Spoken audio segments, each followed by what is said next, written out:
Ayan, at dahil po may schedule na naman ng brownout ng ating Keselco, 6 to 6 yan sa November 16. So, i-share ko na po yung small setup ko ng solar, kung ano po yung mga component na meron dito. So, bali naglagay ako dito ng 1000 watts ng pure sine wave na inverter. At meron po tayo ditong solid charge control na 30 ampere, which is pwede mag-upgrade hanggang 300 watts na solar panel. So, meron na rin relay, meron na rin dyang low voltage discharge na nakaset na po yan. At ang ating mga AC at saka DC breakers. So, nandito na yan.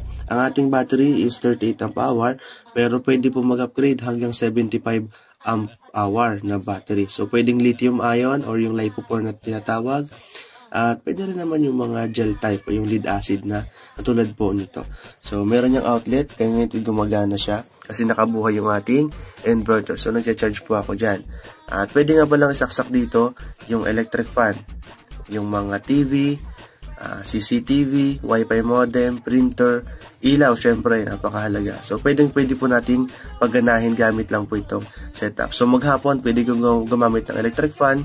At sa gabi naman, ay di yung charge ng battery, yun na po yung papaganahin ng inyong setup. At kung sakaling lobat na yan, hindi madidrain yung battery natin kasi gumagamit po tayo dyan ng low voltage discharge kung saan nakaset na siya dun sa certain voltage lamang. At pinapatay ng relay yung supply ng battery dito para wala nang gumana na electric dito sa ating solar. Kaya safe yung ating battery. May mga breaker din yan at pag gagapatay ninyo, unahin yung patayin yung solar panel, then saka yung battery. Pag bubuhayin naman natin, is unang bubuhayin yung battery bago yung solar panel. So, yan lang po yung maliit na setup. Share ko lang para mayroon din kayong idea.